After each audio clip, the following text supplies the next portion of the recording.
Newsman Opinion. Mitra bisnis, ratusan kepala daerah termasuk Gubernur Anies Baswedan akan habis masa jabatannya pada tahun 2022 dan 2023, padahal menurut Undang-Undang Pilkada baru ada di 2024 bersamaan dengan Pilpres. Di masa kekosongan itu, kepemimpinan daerah akan dipimpin langsung oleh pejabat yang dipilih pemerintah pusat.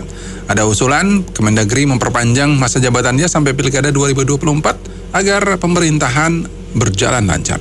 Apa komentar Anda? Silakan di 6339160, 6339160. Sama saya kritisi dulu, itu kenapa masih ada kata-kata termasuk Anies. Kan itu ratusan kepala daerah. Itu satu. Yang keduanya, kalau memang sudah ada undang-undangnya, ya kita jalanin aja undang-undangnya. Toh itu kan pemerintah juga dijalankan oleh sekdanya, sekwildanya. Tentunya kan tetap jalan lancar. Ya kita ikutin undang-undangnya aja lah. Terima kasih. Ya kalau menurut saya sayang ya, khususnya untuk Pak Anies ya. Masih ada 1 tahun itu sampai 2024 diperpanjang aja. Karena kan Anies itu ini ya kan, tutur katanya baik ya kan, agamis, terusnya prestasinya ya banyak sekali ya. Jadi kalau saya bilang sih dipertahankan 1 tahun itu berasa sekali gitu, berguna sekali. Terima kasih. Setahu saya kan kalau untuk Pilkada DKI kan masa jabatannya kan sampai 2022. Kok ini kenapa bisa diperpanjang lagi? Kedua, itu Gubernur DKI Jakarta Pak Anies. Yang kalau saya lihat selama ini prestasinya apa? Saya nggak setuju dengan Bapak yang tadi gitu. Terima kasih.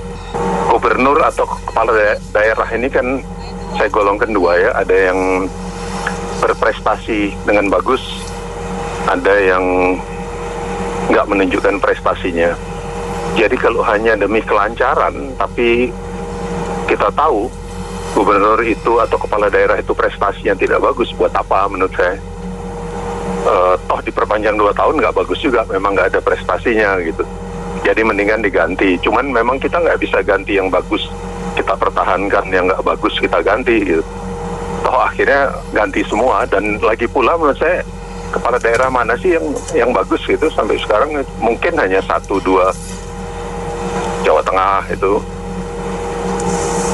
pendapat saya. Terima kasih. Yang jamin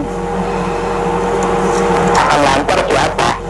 Maksudnya itu seperti kita kalau udah disebutkan itu ya di DKI Jakarta ya, Anies ya. Jadi yang lancar apa itu? Pelabuhan bayarnya atau proyek Tugu Mesum atau proyek Bambu Betawi atau proyek Kali Hitam di Kaliwaring atau proyek satu atau proyek Tugu Peti Mati. Apa faedahnya manusia itu bagi rakyat Indonesia, bagi rakyat warga Jakarta khususnya? Saya kira musuhnya dibengal dari sejak awal, mana yang itu hitam adalah hitam, putih adalah putih gitu. Itu kalau dipertanggal lalu ya berarti bencana dan malapetaka dipertanggal bagi warga DKI. Terima kasih. Boleh ya. Jadi intinya PLT yang gua habis ya sebaiknya PLT saja lah.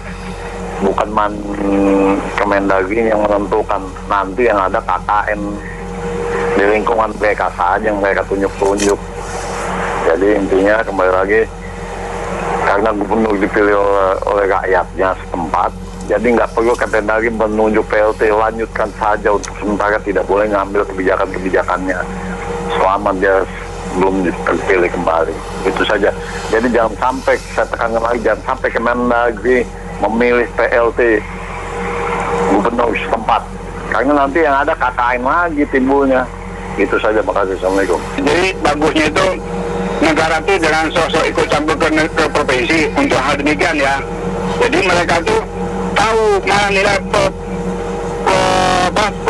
prosedur gubernur yang bagus dijalankan terus. Jangan tahu sirik, yang nomor 1 nomor 2 itu kayak sirik, lihat Jawa Tengah bagus, lihat dari mana, dan begitulah ya, kira-kira. Jadi semua bagus lah kalau saya rasa. Cuma nanti penentuan akhir saat 2024 apakah rakyat memilih lagi atau enggak, ya itu urusan rakyat yang di daerah masing-masing, bukan dari atas negara yang disebut juga Pak Bang nomor 3 tadi di ujung-ujung KKN. Kalau bisa mah ya silakan ke rakyat masing-masing daerah lah, jadi ikut campur negara masalah begini. Ini kesempatan presiden kita ini untuk menselaraskan pembangunan. Yang selama ini antara pusat sama daerah ribut, berantem. Sekarang kan kesempatan ada di tangan pusat nih. Pilih orang-orang yang terbaik. Biar waktu ya sedikit itu maksimal hasilnya. Kalau saya sih kurang setuju ya pendapat dengan Kemendagri untuk memperpanjang kepala daerah. Karena apa? Ya harusnya ada menjadi shock terapi juga bagi pejabat-pejabat yang saat ini, pejabat daerah, digantikan dengan orang-orang baru gitu. Banyak anak-anak muda yang berpotensi besar untuk kemajuan negara kita ini. Jadi dengan adanya nanti 2022-2023 ini berakhirnya, disinilah yang menjadi potensi-potensi besar bagi anak-anak muda diberikan kepercayaan untuk diberikan masa jabatan ya sampai menunggu kepala daerah yang baru, Mbak. Jadi saya sangat setuju jika pemerintah memilih seseorang itu, bukan memperpanjang sekali lagi, bukan memperpanjang seperti yang dibilang Pak Tito Kemendagri. Tidak setuju diperpanjang ya. Pertamanya itu undang-undang sudah berlaku, sudah ditetapkan ya, jalankanlah, jangan suka merubah undang-undang itu.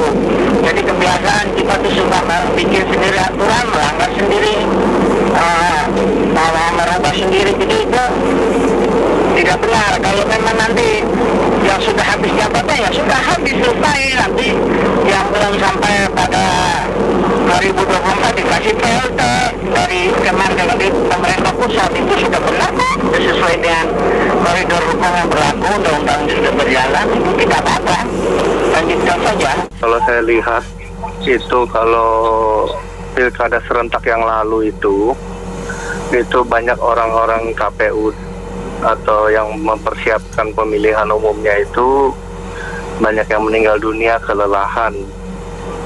Yang lalu saja sudah banyak yang masalahnya, sekarang masih mau lagi digabrukin lagi di 2024 berikut dengan pemilunya.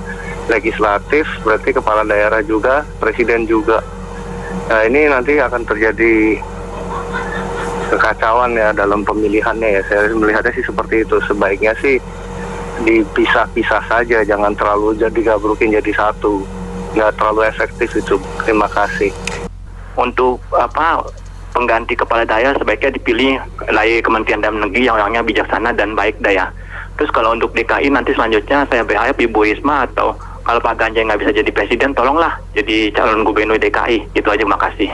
Ya kalau menurut saya sih jangan diperpanjang lah, udah pakai pejabat yang ditunjuk negara aja, karena udah pernah juga dilakukan di 2020 yang lalu ya, untuk kalau nggak salah untuk apa ya, Surabaya atau gimana ya, saya lupa.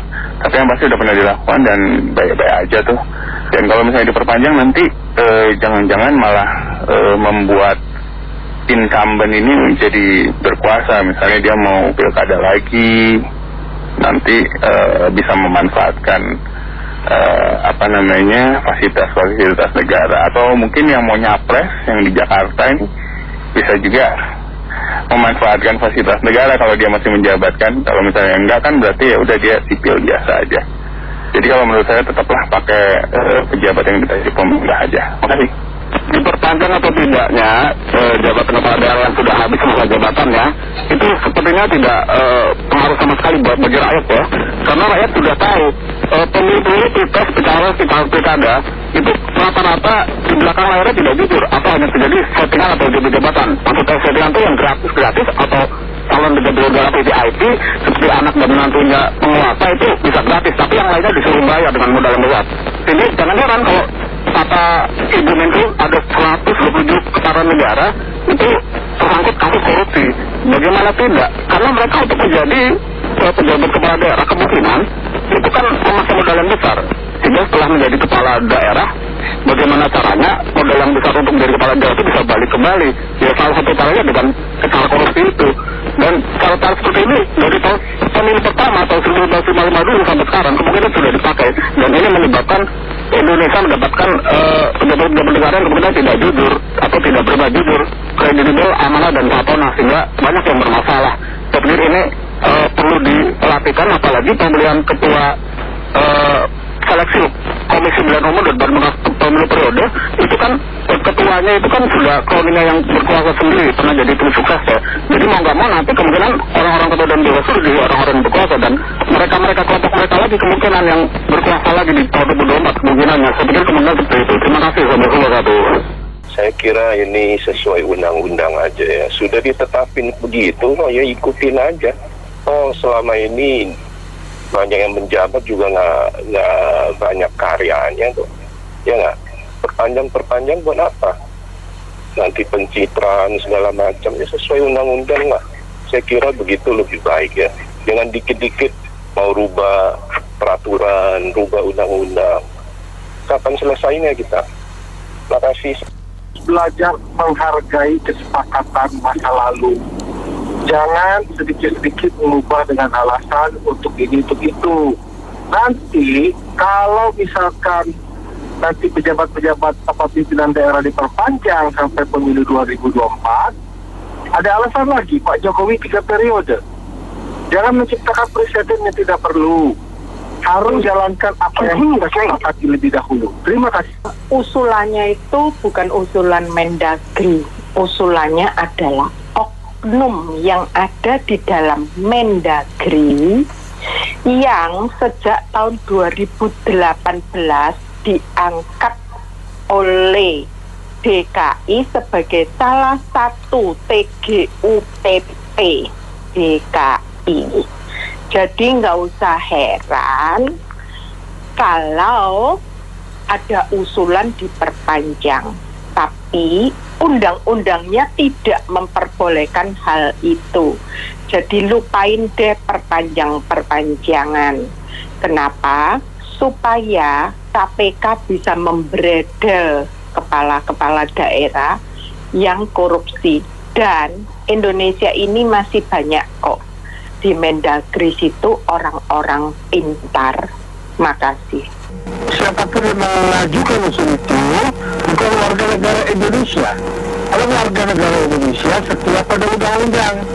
Kita sudah punya aturan lain. Jangan mengajukan usul yang aneh-aneh. Demikian. Terima kasih. Sebaiknya kita sebagai warga negara dapat tentu saja undang-undang yang sudah ada. Tapi kalau ada usulan ya diajukan dalam bentuk rancangan undang-undang. Tapi kalau untuk DKI mungkin tidak apa-apa jika dipilih pejabat sementara. Karena mungkin yang ada sekarang juga efektivitasnya agak kurang. Terima kasih. Menurut pendapat saya, undang-undang yang sudah diputuskan ya harus dijalankan. Kepala daerah itu gampang sih kalau mau cari, nanti kebanyak yang bisa dipilih. Banyak kok TNI Polri bisa menggantikan semua itu untuk sementara. Jadi tidak perlu bilang waduh harus sampai 2024. Nggak perlu, harus diganti gitu semuanya sementara. Makasih. Gini, memang kalau diperpanjang atau tidak diperpanjang masa jabatan para kepala daerah, ini kemungkinannya bagi hampir sebagian besar rakyat Indonesia ini tidak begitu peduli atau tidak begitu memperhatikan ini. Karena apa? Karena keadaan rakyat itu masih banyak yang tidak sejahtera, ya, sehingga rakyat tidak begitu peduli mau diganti atau tidak. Kebanyakan seperti itu kemungkinannya. Dan ini kan masalah pilkada di dalam pemilu itu kan rata-rata di belakang layar judi jabatan atau settingan yang gratis, sehingga tidak ada kejujurannya.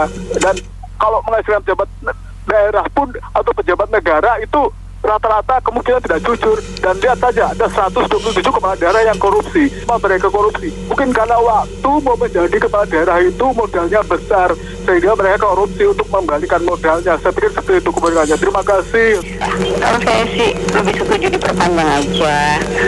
Jelas pemimpin kita siapa, programnya apa. Kalau ditunjuk PLT kan nggak jelas, apalagi makan waktu dalam kurun waktu lumayan panjang ini. DKI 2022-2024 hampir 2 tahun. Ya kalau PLT itu kalau 6 bulan itu ya bisa-bisa aja. Jadi kalau saya lebih setuju diperpanjang saja. Terima kasih. Saya tidak setuju ya, cari orang yang bersifat seperti gubernur yang dulu Pak Ahok, kalau nggak Ibu Risma, tegas dan jelas. Dia kelihatan tak hasil kerjanya. Ya Ibu Risma di Surabaya bagaimana? Bagus sekali, dia pindah ke sini pun dia telusurin semua, gitu aja. Ya intinya saya bilang lagi, kalau PLT-nya ini untuk Mendagri, karena gubernur ini dipilih oleh rakyatnya sendiri, bisa kita suruh lanjutkan saja yang lama PLT-nya itu. Jadi intinya jangan sampai ada KKN lagi, ya. Jadi gubernur tidak berhak untuk menunjuk menteri dalam negeri, tidak berhak menunjuk gubernurnya, lanjutkan saja. Karena itu kan peraturan pemerintah penguasa baru, bikin aturan baru itu. Jadi bisa berkata lagi, Mendagri tidak berhak menunjuk gubernur yang sedang dalam kekosongan. Karena itu aturan baru. Itu saja, makasih. Assalamualaikum. Baik, waalaikumsalam dan terima kasih mitra bisnis telah bergabung dalam Businessman Opinion. Saya Fahmi Andrian.